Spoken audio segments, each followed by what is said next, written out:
Derecho romano. Tema: las obligaciones en Roma. Saludos a todos, mi nombre es Valeria Quintero, estudio Universidad Nacional Experimental de los Llanos Occidentales Ezequiel Zamora, estoy en segundo año de Derecho y hoy les voy a venir a hablar un poco sobre el tema de las obligaciones en Roma. Para entender con profundidad el tema de las obligaciones en Roma, es fundamental comenzar por sus definiciones y reconocer los elementos que la conforman. En términos generales, podemos entender la obligación como un vínculo jurídico que une a dos sujetos principales. En primer lugar, tenemos al acreedor, que tiene el derecho a exigir una determinada conducta, y por otro lugar tenemos al deudor, que tiene el deber de realizar una determinada conducta.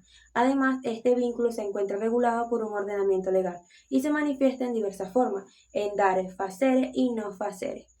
Teniendo esto en cuenta, ya podemos entender la obligación como un vínculo jurídico mediante el cual el deudor está constreñido legalmente a realizar una determinada conducta a favor del acreedor. La expresión en latín o palabra en latín que describe todo este concepto es obligatium, cuyo origen etimológico proviene del verbo obligar, que significa atar o atarse, que en una traducción libre podemos entender la obligación como un vínculo de atadura, o en un sentido más formal la podemos definir como un acto de atar a una persona a realizar una determinada conducta.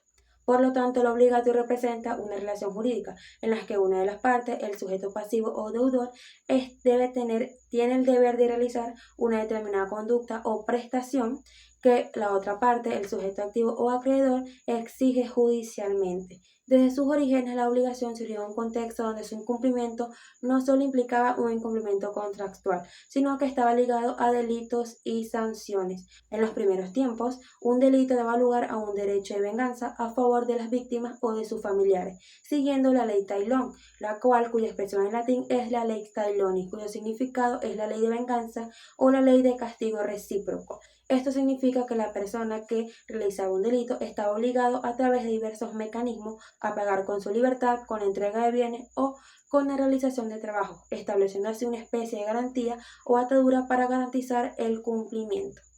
Con el tiempo, esta figura fue transformándose o evolucionándose. En el año 326 a.C., con la Lex Poetelia, que marcó un cambio sustancial, estableció que en ciertos casos el cumplimiento podía concretarse con la entrega de un bien, incluso si no había delito. Desde este modo o desde este momento se entendió la obligación como un vínculo jurídico mediante el cual el deudor puede exigir una determinada conducta a el deudor, estableciendo así un lazo jurídico obligatorio para garantizar el cumplimiento de ciertos deberes.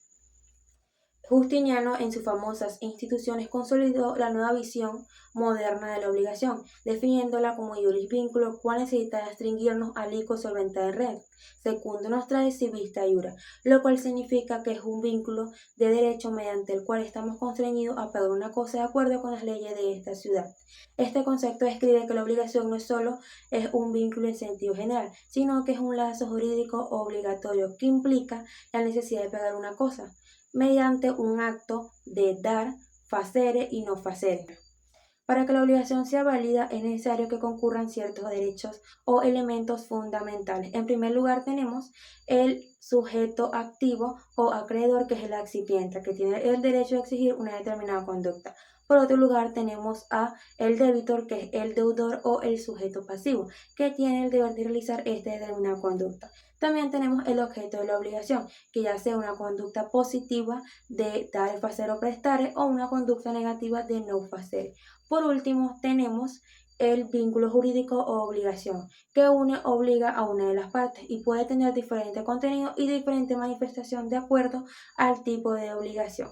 En definitiva, lo obligatorio constituye un vínculo jurídico de carácter bilateral, que surge como una acción de atadura en la que el debitor está constreñido jurídicamente a realizar una determinada conducta, ya sea mediante una acción de dar, facer o prestar. Lo obligatorio representado por el vínculo refleja la concepción o la manifestación máxima del ordenamiento romano, garantizando la ejecución de ciertos deberes jurídicos o asegurándose que se exige mediante una acción judicial y que los derechos del accipiente o el acreedor sean protegidos por las leyes de la civita. en su estructura y manifestación de este vínculo enraizan los principios jurídicos romanos, dotando al sistema obligacional de una fuerza normativa, reflejando la concepción romana de la obligación, estableciéndola como un pilar fundamental para el ordenamiento civil y la convivencia jurídica bajo la lex y el iuris. Esto fue todo, muchas gracias.